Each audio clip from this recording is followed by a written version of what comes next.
Bonsoir à toutes et à tous et soyez les bienvenus sur le plateau de Débat 973. Et pour débattre et commenter l'actualité de ces dernières semaines, trois personnalités, Lucie Louz-Danzenac. Bonsoir madame. Bonsoir monsieur Merlin. On rappelle que vous êtes l'une des porte-paroles du Front pour une évolution statutaire. Oui. À vos côtés, Alix Madeleine. Bonsoir, monsieur Madeleine. Bonsoir, monsieur Merlin, et bonsoir à tous les téléspectateurs et téléspectatrices de Guyane la Première. Voilà, vous êtes un jeune militant politique de Guyane Rassemblement. Et à ma droite, Olivier Montez. Bonsoir, monsieur Montez. Bonsoir. Vous êtes président de Neufroyane et de la Caisse des congés payés du bâtiment et de la Guyane, et ainsi que président de l'Observatoire de la commande publique. Juste avant d'avoir vos avis respectifs sur une actualité plutôt dense ces derniers jours en Guyane, je vous propose d'aller à la rencontre d'habitants de Saint-Laurent et de Kourou qui nous commentent l'actualité au micro d'Yves Robin et de Jean-Gilles Assard. L'actu était plutôt basée sur la retraite où tout le monde se pose des questions. Il y a ceux qui sont déjà à la retraite, ils n'ont pas trop de problème. Il y a les jeunes qui ne savent pas à quelle sauce ils seront mangés. Et il y a surtout les gens de mon cas qui attendent peut-être l'âge pivot pour savoir quand ils partiront exactement. Ça vous inquiète? Pas trop, parce que j'ai préparé un petit peu, donc la retraite, de toute façon, on continuera à vivre, avec une bonne ou une mauvaise retraite, on continuera à vivre, donc pour moi, c'est pas un problème. Et au sujet de la retraite, ça vous inquiète? Oui, ça m'inquiète un peu, parce qu'on ne peut pas enlever ce que les gens ils ont déjà, quoi. L'actualité était chargée la semaine dernière. On a bien vu qu'en métropole, le mouvement prenait vraiment une très grosse ampleur. Je crois que c'est même historique. Et ça témoigne encore une fois d'un ras-le-bol, malheureusement, qui n'est pas compris, qui n'est pas entendu. L'événement le plus marquant pour moi depuis la semaine dernière reste la lutte contre la violence faite aux femmes. Je pense que si le ministère décide de remettre cette thématique au goût du jour, c'est-à-dire que jusqu'à présent, on n'a pas éradiqué ce phénomène. Donc c'est un devoir de conscience et surtout au niveau de la jeunesse d'aujourd'hui. Voilà, donc un thème prédomine, c'est cette réforme de la retraite. On parlera dans quelques instants, mais que vous inspirent ces réactions d'habitants de Kourou et de Saint-Laurent, et cette dernière dame qui parle même de violences faites aux femmes. Commence par vous, madame Danzenac. C'est un combat que je connais, le combat sur les violences faites aux femmes. C'est vrai qu'il y a eu des Grenelles, etc. Mais ça fait longtemps que des textes existent pour la protection et que c'est vrai qu'ils n'étaient pas mis en place. Il n'y avait pas suffisamment de formation, par exemple, des policiers. Les policiers et les gendarmes, maintenant, il y a des femmes qui sont là pour recevoir les plaintes. Nous parlons des plaintes. Les femmes se confient davantage aussi. Et si on estime qu'il y a une augmentation de ces faits, je pense que c'est parce que la parole s'est libérée énormément. Alix Madeleine, vous n'êtes pas concerné par la retraite, vous, mais vous y pensez quand même. C'est un sujet qui vous interpelle. Depuis quelques jours, on en parle énormément et on a vu ces personnes réagir au sujet de cette réforme de la retraite. Bien sûr, on constate qu'il y ait effectivement une certaine inquiétude. Donc je pense qu'il convient de clarifier certaines zones d'ombre. En tout cas, moi, ce que je peux dire à l'échelle locale, je pense tout de même que lorsqu'on est jeune, on pense bien entendu et on sait que lorsqu'on parle retraite, on parle travail. Connaissant le taux de chômage qui est important quand même sur le territoire, il nous convient de pouvoir regarder vers l'avenir et de se dire que nous devons essayer, en tout cas autant que faire se peut, de regarder comment nous pourrons aider d'autres jeunes à s'intégrer, à avoir un emploi et à entreprendre également. Voilà, nous reviendrons sur ce sujet dans quelques instants. Olivier Montez, vous, l'actualité, c'est vrai. Oui, ce que je remarque, c'est ce besoin de dialogue maintenant de plus en plus des gens, quoi. Il y a l'information, il y a l'Internet et les gens ont de plus en plus besoin d'explications. C'est vrai qu'avant, on ne devait pas donner et je pense qu'il faut qu'on fasse tous un effort pour que ça soit plus transparent. Alors, vous parlez du dialogue social. Nous allons tout de suite parler de ce premier thème concernant l'actualité en ce moment. C'est ce mouvement social contre la réforme des retraites. Il y a eu aussi ce bras de fer entre la présidence de la régie communautaire avec certains chauffeurs de bus affiliés à l'UTG. Deux actualités relatées dans ce reportage et on en parle juste après. Après 2 semaines de conflit entre les conducteurs de bus de la régie communautaire et la CACL, élus et syndicats sont déterminés. Une issue doit être trouvée sur les salaires des agents. Un conducteur-receveur débutant gagne environ 2150 € brut à la RCT. Dans une entreprise privée, un conducteur débutant perçoit à peine plus que le salaire minimum. Au bout de quelques heures, les grévistes obtiennent une évolution de plusieurs centaines d'euros au cours de leur carrière. La grève est levée, tout sera pourtant à renégocier dans quelques mois lorsque la régie de transport deviendra une société d'économie mixte adossée à un actionnaire privé. Un accord obtenu par la présidente de l'agglomération contre l'avis d'une partie de son administration. Mobilisation importante à Cayenne suite à l'appel national à la grève contre la réforme des retraites. Entre 500 et 1500 personnes, selon les sources, ont défilé entre la caserne des pompiers et la préfecture.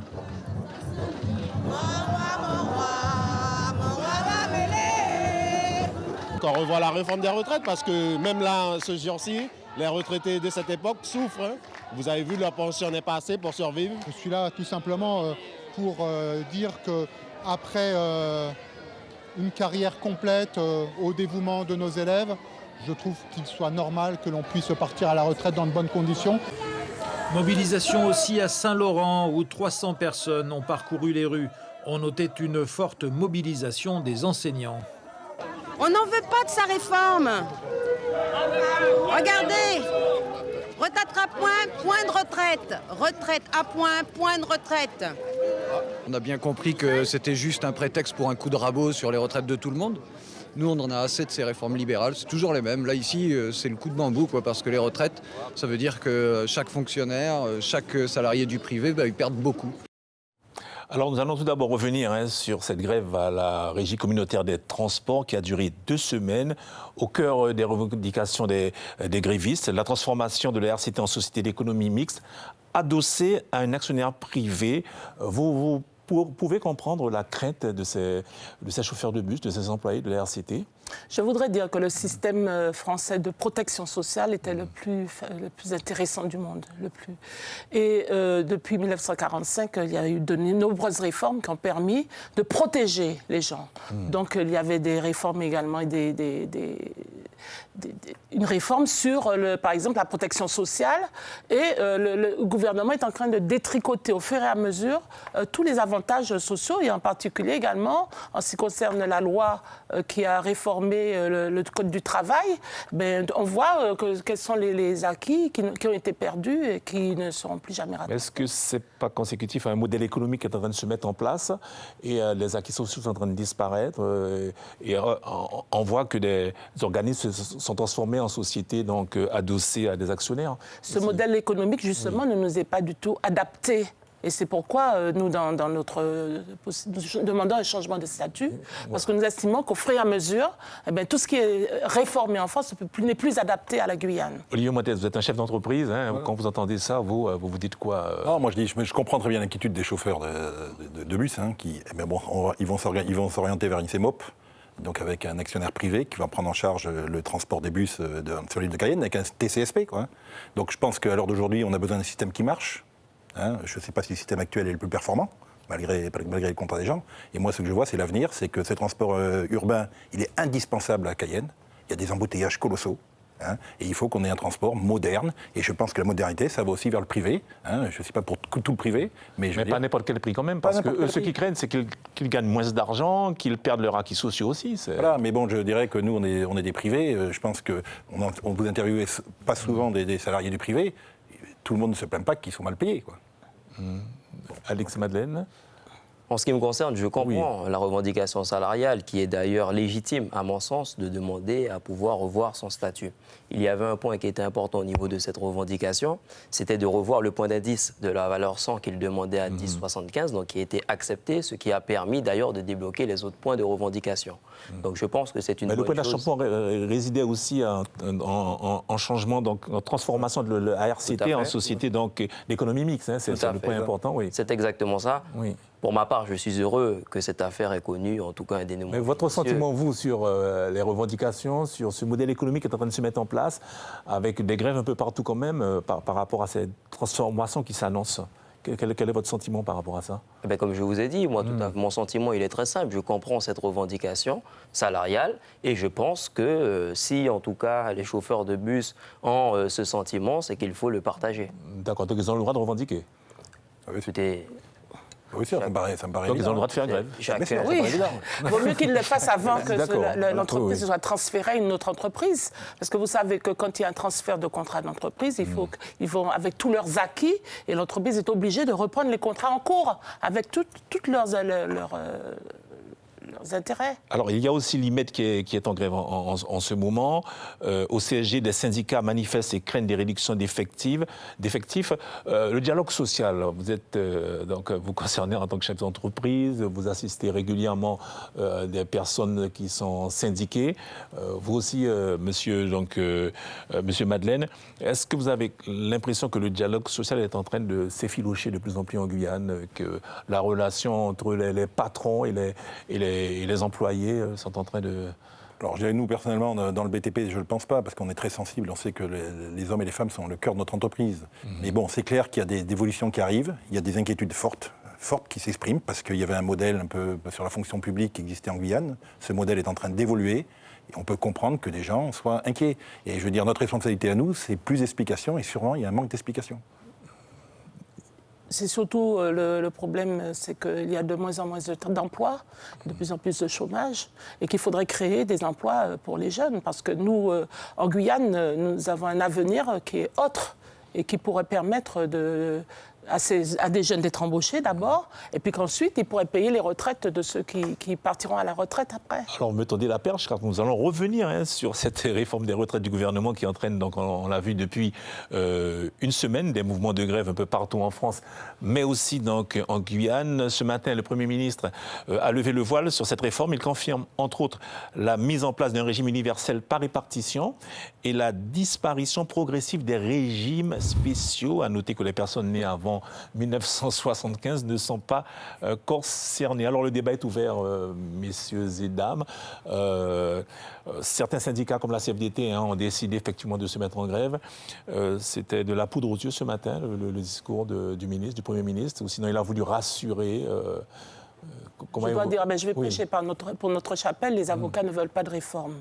Parce qu'ils ont justement un système de retraite qui fonctionne bien et qui est vraiment très excédentaire. Et l'État veut reprendre les fonds qui ont été cotisés par de nombreux des avocats sur plusieurs années pour les mettre dans une poche commune. Et donc, déjà, je vais vous dire qu'un avocat à la retraite touche 1 600 € par mois. Et donc, vous comprenez que ça fait une belle baisse du pouvoir d'achat, sauf s'il a pris ce qu'on demande maintenant, des assurances, etc. Mais je pense que le système de retraite par répartition, le système français était véritablement un système de valeurs et qui avait son sens. Et je pense qu'il faut aller prendre là où il le faut, l'argent, et pas sur les retraites. Alex Madeleine, vous êtes un jeune, vous vivez au quotidien la difficulté de ces jeunes. La retraite, ça va un jour venir pour vous. Alors, quelle est votre analyse par rapport à ce qui se dit, qui se passe? Bien entendu. On rappelle que vous êtes né après 75. Donc, C'est exactement ça, M. Merlin. Oui. En fait, cette réforme de retraite vise à substituer la retraite par annuité à une retraite par points. Ce qui m'interpelle, en tout cas, dans ce dossier, c'est que malgré les annonces du Premier ministre ce matin, on ne connaît toujours pas la valeur du point. Donc, il a annoncé qu'elle sera fixée par des partenaires sociaux. Nous sommes toujours dans l'attente de ce point et validée par le Parlement. En ce qui me concerne, comme je vous le disais tout à l'heure... On n'entend pas Guyane Rassemblement sur ce sujet. Pourquoi? Pourquoi on n'entend pas Guyane Rassemblement? Qui soutient Emmanuel Macron, d'ailleurs. Ah, écoutez, en tout cas, aujourd'hui, il y a d'autres faits d'actualité sur lesquels Guyane Rassemblement prend position. Mais sur ce cas bien précis, la réforme des retraites. Nous sommes effectivement en discussion. Guyane Rassemblement a un bureau. Je siège, moi, au conseil d'administration. J'ai des responsabilités au conseil d'administration. Donc vous êtes la personne idoine, là. Bien entendu. Donc vous allez entendre très prochainement Guyane Rassemblement à ce sujet, comme vous le voulez.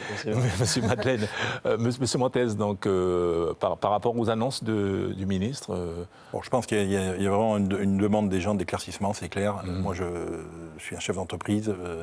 La retraite, c'est un tiers de notre vie maintenant. Donc, on travaille, on est jeune, on fait des études un tiers de travail et un tiers de retraite. Donc, c'est quelque chose de très important.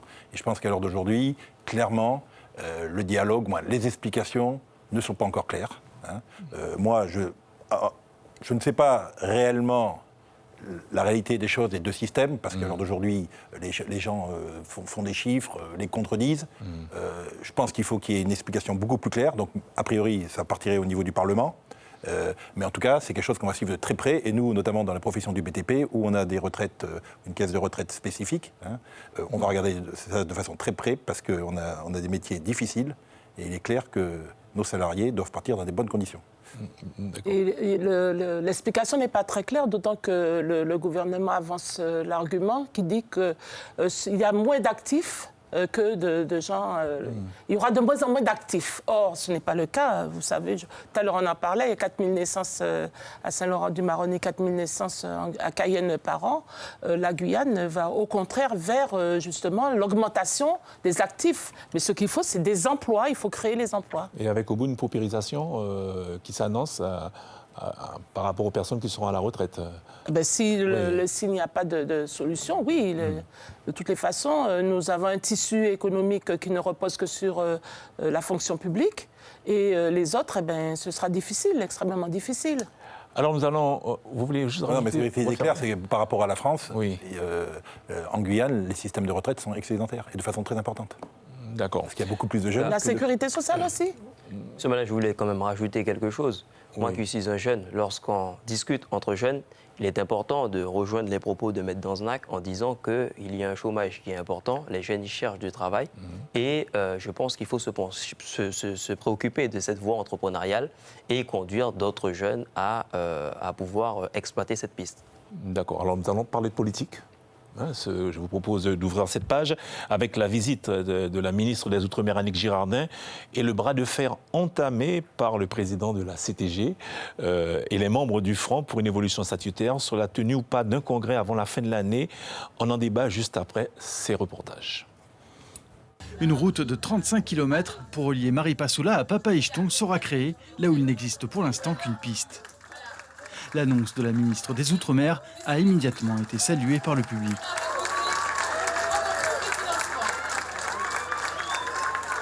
L'ouvrage est pour l'instant estimé à 35 millions d'euros, un budget qui reste encore à trouver, comme le reconnaît la ministre. La population des deux communes réclame cet aménagement depuis déjà plusieurs années. Annick Girardin a également posé la première pierre du futur lycée de Maripasoula, qui accueillera 825 élèves dans des formations générales et spécifiques, avec un internat. L'accès à la collectivité territoriale bloqué depuis ce matin. Sur place, les membres du Front et des collectifs Trop Violence et des 500 frères contre la délinquance qui réclament un congrès des élus sur le débat statutaire avant la fin de l'année. Pour Rodolphe Alexandre, la tenue d'un congrès des élus juste avant les élections municipales de mars 2020 est prématurée. J'ai précisé qu'il était incongru de tenir un congrès à 3 mois des élections municipales. Cela crée une surenchère, cela n'apaise pas le pays et... Une surenchère politique ? Surenchère politique, bien évidemment. C'est incompréhensible qu'aujourd'hui on nous parle d'élections municipales et puis surtout, c'est pas cohérent parce que qui dit élection municipale dit potentiellement les acteurs vont changer et donc il faudra tout recommencer. Alors, la ministre des Outre-mer qui s'est rendue donc à Maripasoula afin de lancer officiellement la construction de la route Maripasoula-Papaïchton pour un coût de 35 millions d'euros. Et on vient de voir Rodolphe Alexandre sauter de joie. Vous aurez eu la même attitude aussi, vous, Maître Lucie Danzenac ? Monsieur Merlet, en 2017, on a signé les accords de Guyane. Et il y a un plan additionnel qui prévoit le désenclavement de toute la région de Saint-Laurent jusqu'à Bélizon. Bélizon-Saül. On aurait fait la route Bélizon-Saül, oui, j'aurais applaudi, ce serait formidable, ce serait quelque chose de créé.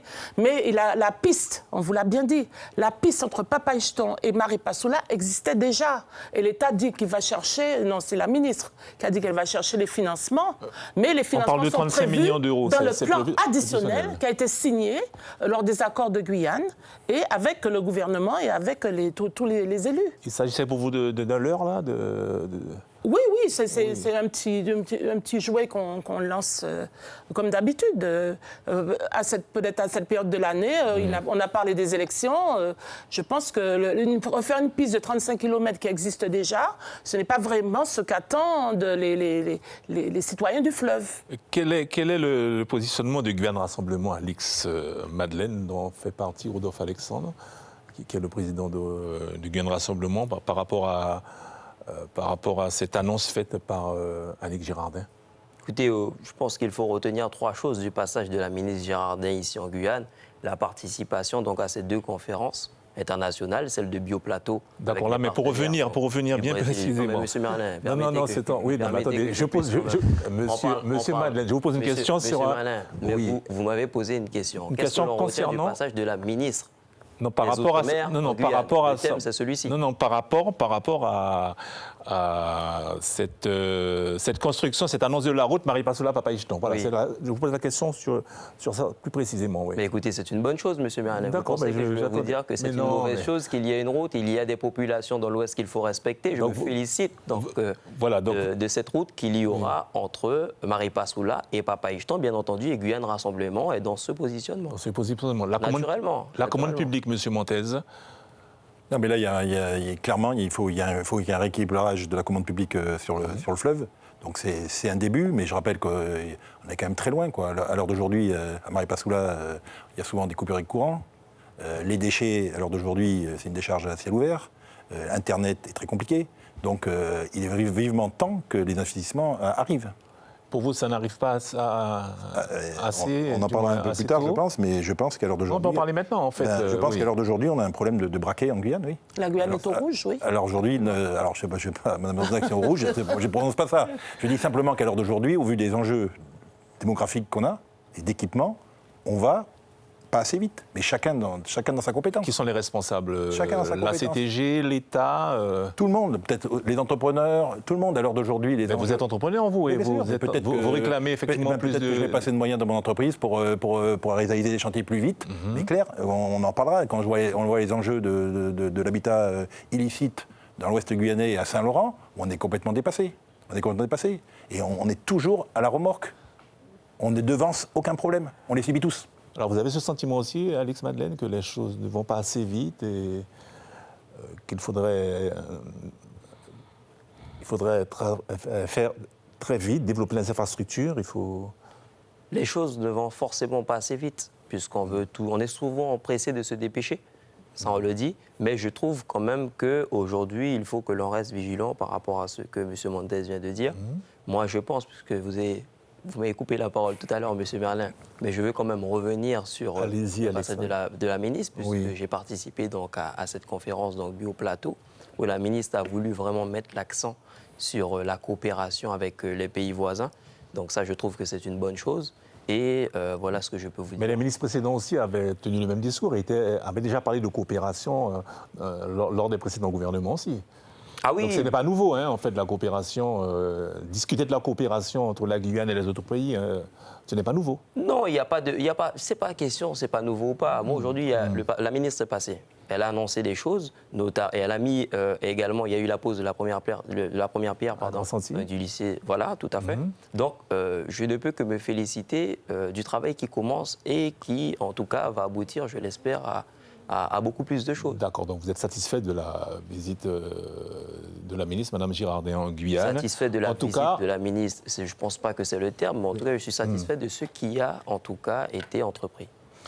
Il faut qu'on revienne sur le blocage du front. Voilà, mais j'allais vous poser la question concernant le bras de fer qui nous sommes surpris vous oppose, de l'existence de ce bras de fer entre M. Rodolphe Alexandre et le peuple guyanais. Parce que c'est tout ce qui est fait, vous voyez que tout le monde revendique les accords de Guyane.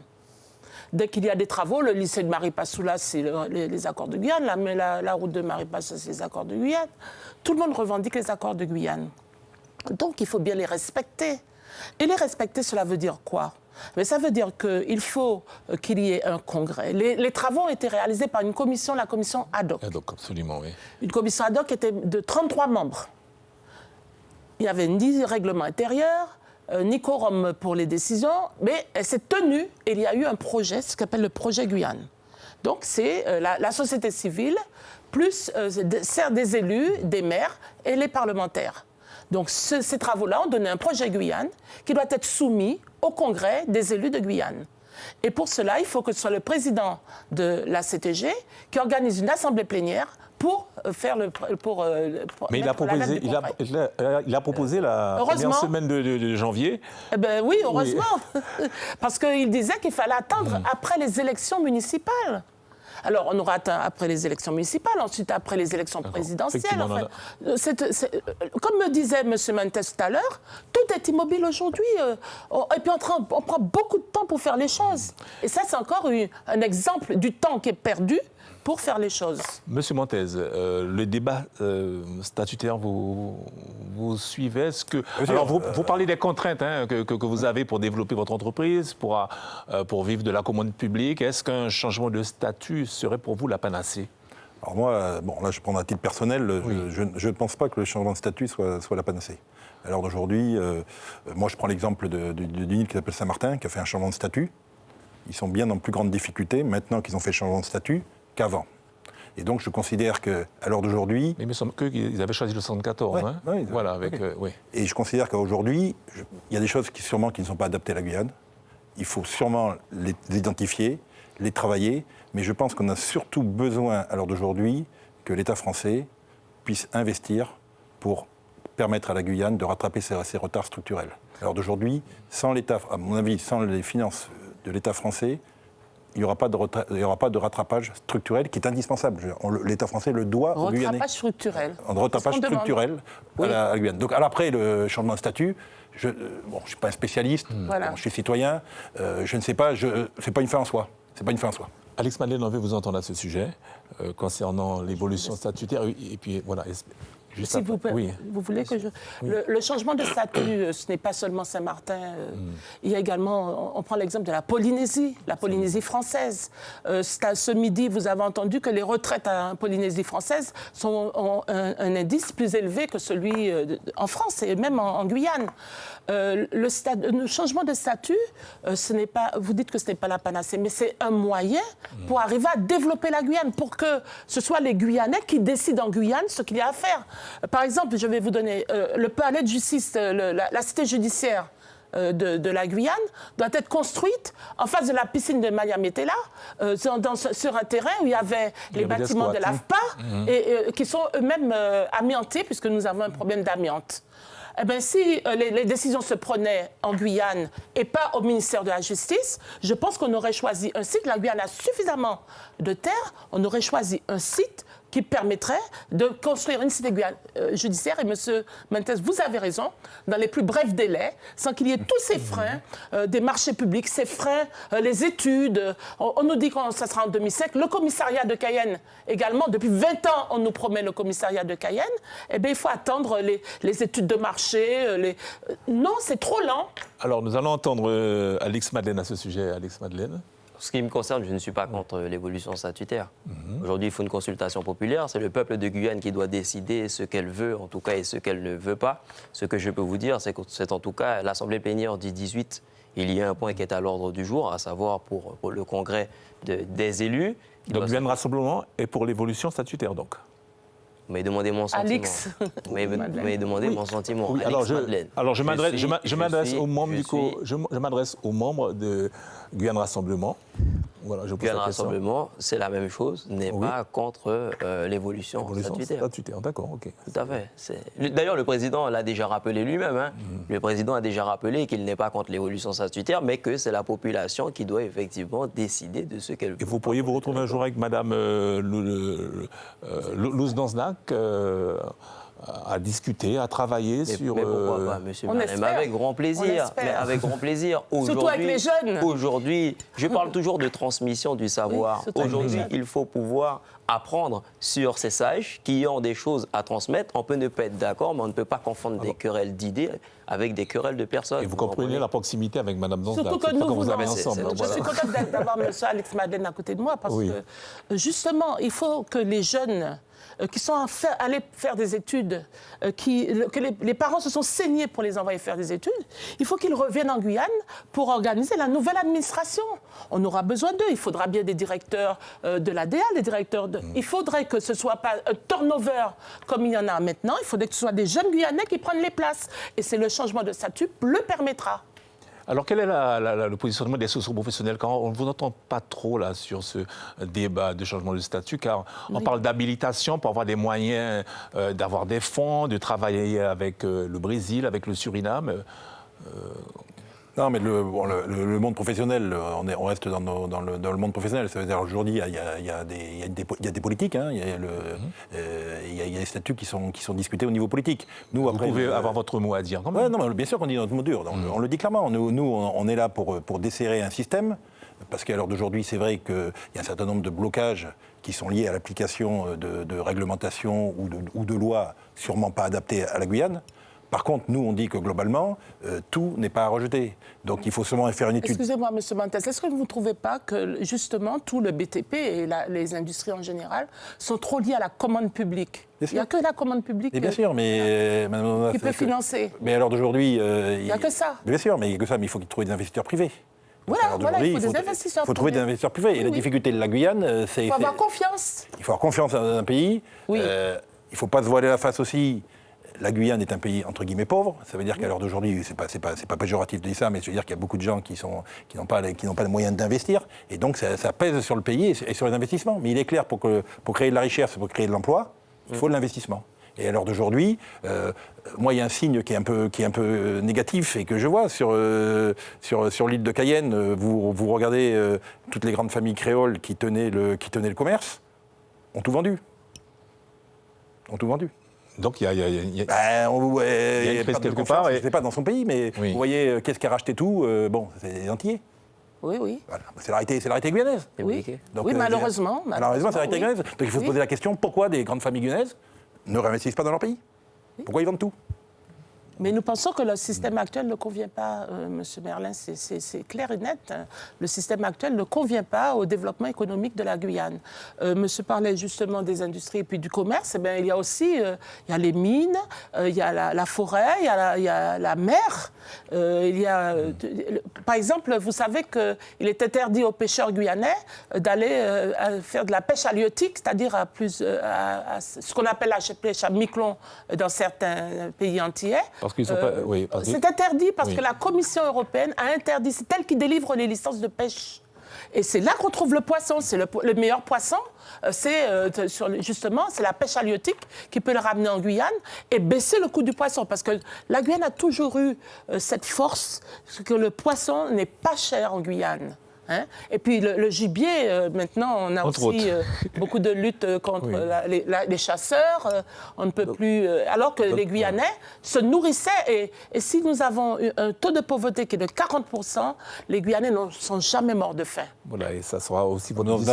Simplement dire, quand même, c'est les chiffres, parce que souvent, la vérité, il y a 50 ans, il y avait 60 000 personnes ou soit 80 000 personnes en Guyane. Il y a 350 000 personnes. La pression sur la chasse est terrible. Oui.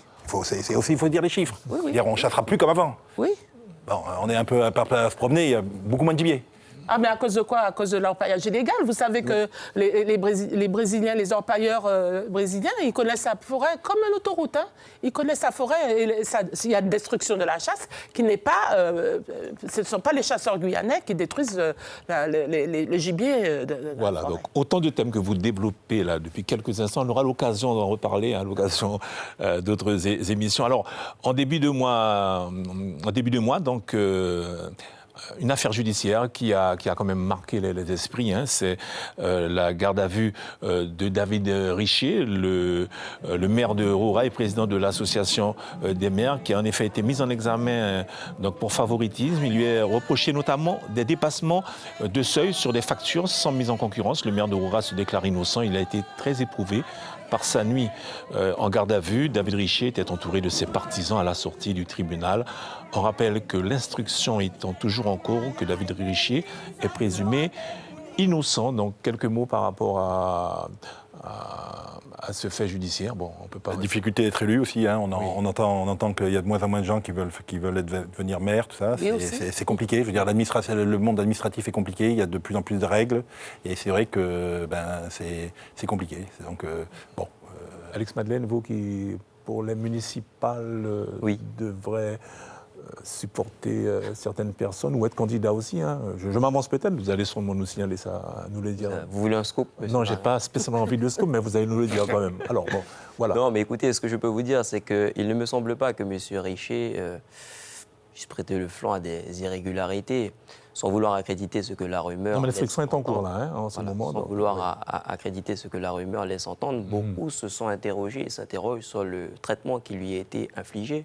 Nous avons vu des photos circuler également sur les réseaux sociaux, nous montrant effectivement comment ça se passe en garde à vue avec des images qui sont très fortes, parce que ce sont des images qui véhiculent beaucoup de peine, beaucoup d'émotions. Parce qu'il est difficile pour ces personnes de rester dans une telle cellule. Et moi, ce que je peux vous dire, c'est que j'ai également une pensée pour toutes les personnes qui sont également incarcérées, qui doivent rester un plus grand nombre de temps dans des conditions aussi médiocres. Vous comprenez?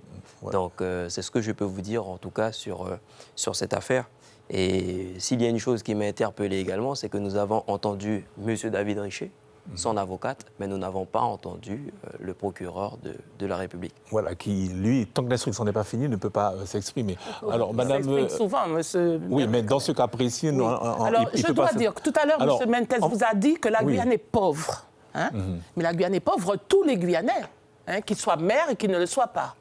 On remarque que ces temps-ci, le parquet met l'accent sur ce qu'on appellerait la délinquance en col blanc. Nous sommes loin d'une affaire Balkany quand même, hein, en Guyane.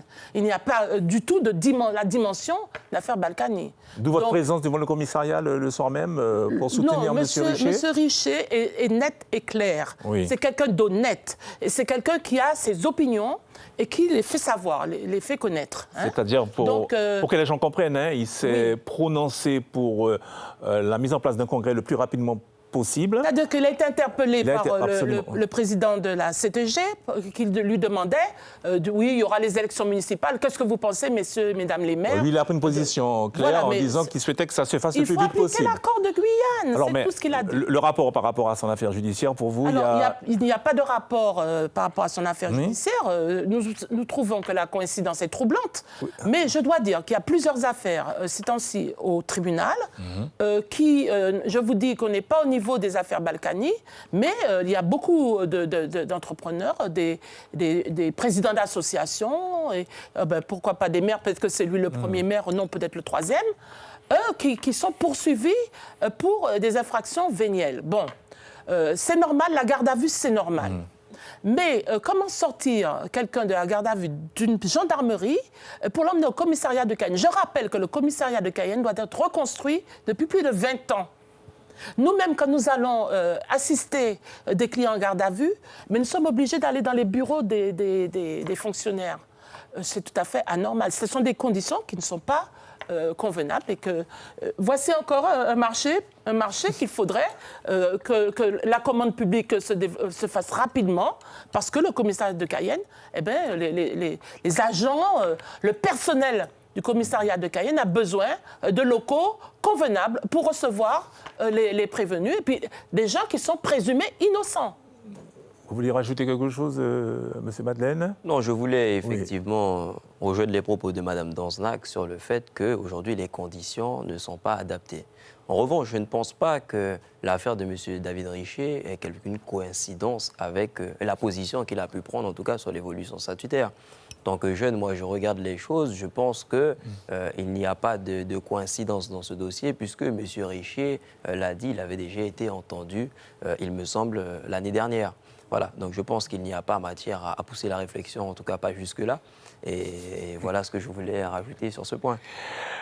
Voilà, alors l'émoi aussi et la colère des habitants d'Apatou. On a pu voir effectivement ce reportage réalisé par Yves Robin et Éric Léon qui, dans la nuit du 26 au 27 novembre prochain, la gérante de la pharmacie de la commune a été violée et séquestrée au cours d'un cambriolage. Les habitants, en guise de soutien, donc, ont organisé une marche, une agression qui a ému effectivement la population, une insécurité qui est toujours aussi présente en Guyane. Que doit-on faire? Car il y a des associations qui se créent, il y a la propres violences, il y a des regroupements citoyens, et à l'arrivée, on se retrouve dans une telle situation. En tout cas, c'est insupportable, quoi. Parce qu'on a tous, dans notre entourage, eu des cas similaires ou des cas d'agression. Et ça, c'est insupportable. Et ça gangrène la société guyanaise, cette insécurité. Hein. Et il faut vraiment la traiter. Alors, moi, de l'extérieur, ce que je vois, c'est parce que je construis les gendarmeries, et donc je me rends compte que les moyens militaires, les moyens policiers sont de plus en plus présents. C'est supérieur. Hein. Il y a un effort important de l'État sur ces moyens-là. Ce qu'on voit, c'est qu'il y a sûrement une adaptation des malfrats à ce système-là. Et puis, il y a surtout aussi cette porosité des frontières guyanaises qui fait qu'on peut commettre un délit en Guyane et puis le soir même n'être plus sur le territoire. Mais c'est vraiment insupportable. Et je pense que ça contribue à cette perte de confiance sur la Guyane qu'on peut ressentir un peu actuellement, parce que les gens, ils ne se sentent pas en sécurité. Et se sentir en sécurité chez soi, c'est un bien obligatoire. Je m'incline devant la douleur de cette dame et que je comprends. Hein, c'est vraiment intolérable ce qui a pu se passer. M. Montez a mis l'accent sur le problème des rapports entre le Suriname et la Guyane. Ce sont des rapports qu'il faut développer. Nous avions même dit qu'il fallait faire un Interpol entre le Suriname, le Brésil, le Guyana et la Guyane pour qu'on puisse rechercher plus facilement les auteurs de tels crimes. Mais en mars 2017, les mouvements sociaux sont partis de l'insécurité. Oui. 2 ans après. Oui, de l'insécurité. Et vous voyez la multiplication des crimes de sang dans Cayenne. Je pense qu'il y a un crime tous les jours, et puis des agressions au couteau, enfin des agressions violentes. La société devient de plus en plus violente, et je pense qu'il faut justement aller rechercher les causes et trouver, par exemple, les moyens d'aider les gens, de leur trouver du travail, de développer pour qu'ils puissent travailler et puis être plus à l'aise. Avec un phénomène d'armes non plus qu'on n'arrive pas à contrôler, puisque je veux dire qu'aujourd'hui sur le territoire, il y a pas mal de jeunes. Moi qui suis un jeune également de quartier, je sais un petit peu comment ça se passe au niveau de ce fléau. Quoi qu'il arrive, au niveau d'Apatou, je condamne sans réserve ces actes de violence qui ont pu être prononcés justement face à cette pharmacienne. Et d'ailleurs, je compatis à sa douleur. C'est difficile, c'est vraiment difficile lorsqu'on parle des mouvements sociaux de 2017. En effet, c'est parti de là, de cette base d'insécurité, et se retrouvant en 2019, toujours avec cette même situation qui s'avère alarmante. Je pense que les choses font vraiment très mal. Il y a eu donc le viol de cette dame à Patou, il y a eu le viol de quelqu'un à Camopi, et surtout par des jeunes, oui. Viol également.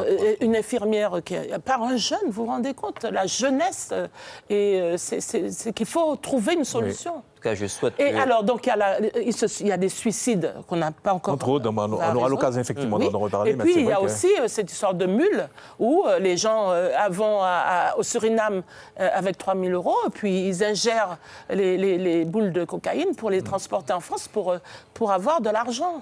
Alors, comme... Juste avant d'arriver au terme de l'émission, une dernière question concernant effectivement des citoyens qui ont envie de vous poser chacun une question.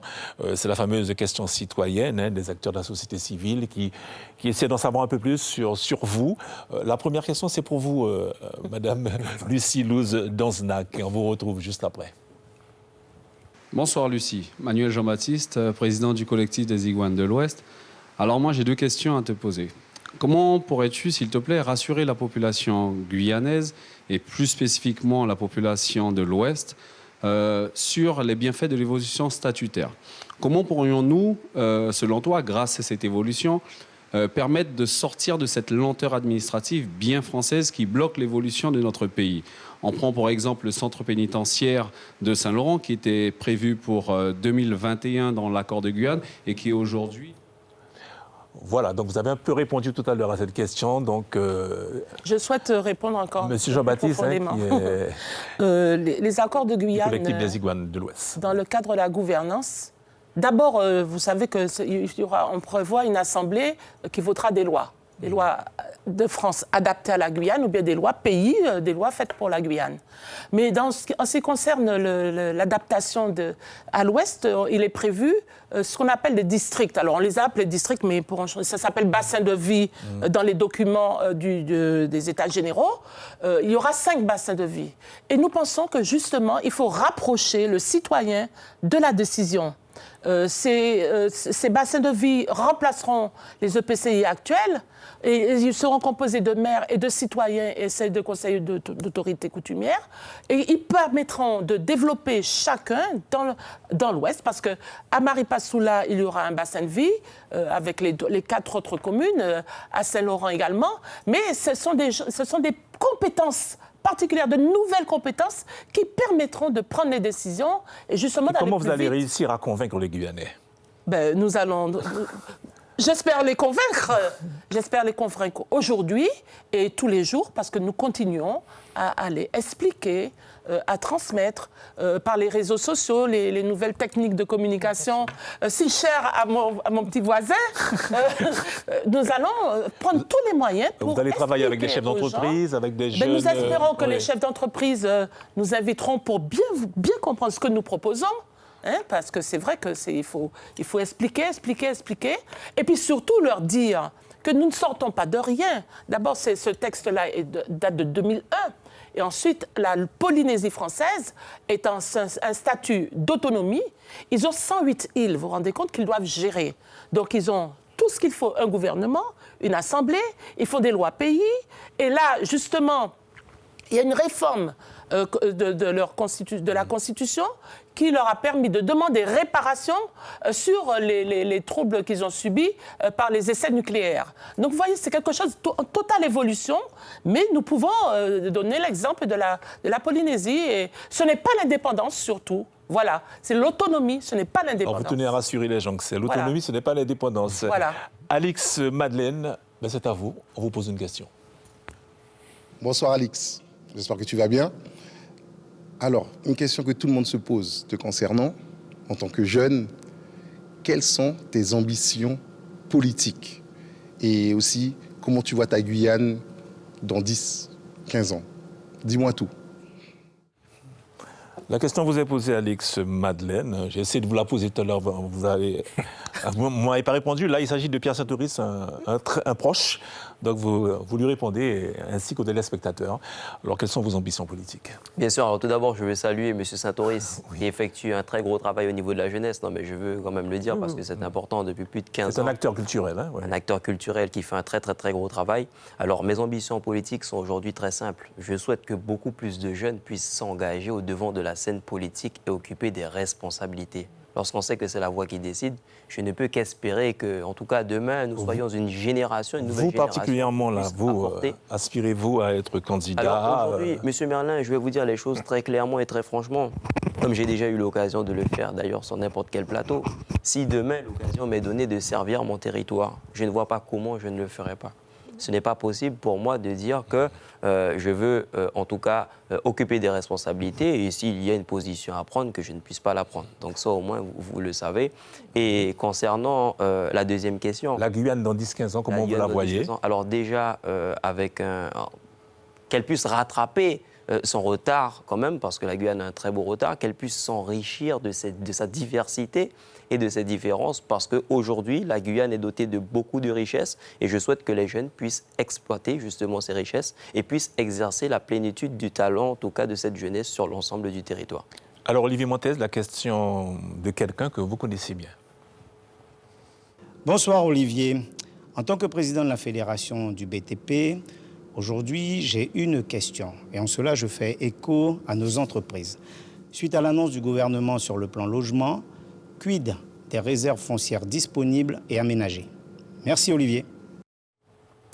Voilà, donc vous en avez parlé il y a une quinzaine de jours, hein, quand le plan logement a été annoncé par le gouvernement. Vous avez les sous, vous aurez les sous en tout cas, la commande publique apparemment s'annonce bien, sauf qu'il n'y aurait pas de foncier. En tout cas, je vois que je suis marqué très BTP parce que c'est que des questions BTP. Oui, voilà, donc le foncier. Alors comment vous allez faire là, pour obtenir ce foncier? La question de Franck est très importante. C'est qu'à l'heure d'aujourd'hui, on a, nous, milité au niveau de la Fédération du BTP et des professionnels pour avoir plus de LBU, avoir plus de financement pour la construction et surtout pour le yen. Parce qu'il nous a semblé important qu'il y ait une cohésion de la construction en Guyane et qu'il puisse y avoir un élément moteur pour avancer plus vite. Malheureusement, aujourd'hui, ce qu'on est relativement déçu, parce que ça met beaucoup de temps à se mettre en œuvre. Et ce qu'on voit, c'est que cette difficulté à aménager du territoire va faire qu'on ne pourra pas construire ce qu'on avait prévu. Et c'est un peu la difficulté, l'opposition que j'ai en disant il faut tout changer. Moi, je pense qu'aujourd'hui, les systèmes actuels ne sont pas allés jusqu'au bout. Parce qu'il y a des blocages et on n'a pas su identifier ces blocages et les résorber. Moi, je pense qu'on peut aller beaucoup plus loin sur nos systèmes. Et je suis persuadé qu'un truc comme l'OIN, c'est une bonne chose pour la Guyane. Malheureusement, à l'heure d'aujourd'hui, on a du mal à la mettre en œuvre. Sauf que l'État français est propriétaire de 90% des terres de Guyane et que nous espérons que nous allons demander dans les négociations la restitution totale du foncier pour pouvoir l'aménager. D'accord. L'aménagement et désenclaver les communes qui sont enclavées. Ça peut être une solution, M. Montez? Oui, mais bon, moi honnêtement, je suis quelqu'un de pragmatique. Oui. À l'heure d'aujourd'hui, l'aménagement de territoire, c'est quelque chose qui se réfléchit. Il ne faut pas faire imaginer aux gens qu'on va distribuer des terres à tout le monde. Non, pas du tout. Parce que il y a des gens veulent l'accès au foncier, donc il faut être honnête en disant. C'est pas comme ça, non, pas du tout. Parce qu'à l'heure d'aujourd'hui, pour accéder au foncier dans de bonnes conditions, il faut que ce foncier soit aménagé. Et pour l'aménagement du foncier, c'est des sommes excessives. Et donc ça va se faire par une grappe, petit à petit, on va se développer de plus en plus. Mais à l'heure d'aujourd'hui, le problème, c'est qu'on a du mal à démarrer. Vous avez bien dit qu'il y a des sommes excessives. Oui. Voilà, c'est ça. C'est parce qu'il n'y a pas suffisamment. Vous savez bien que quand l'offre n'est pas suffisante... mais ce que je veux dire, c'est que l'aménagement du foncier coûte très cher. Voilà, mais... Donc à l'heure d'aujourd'hui... Oui. Écoute, on m'annonce que l'émission est terminée, messieurs et dames. Voilà, donc merci d'avoir participé à Débat 973. On se retrouve en janvier prochain. D'ici là, passez de bonnes fêtes et bonne soirée à toutes et à tous. Bonne soirée. Bonsoir à tous. Bonne soirée à tous.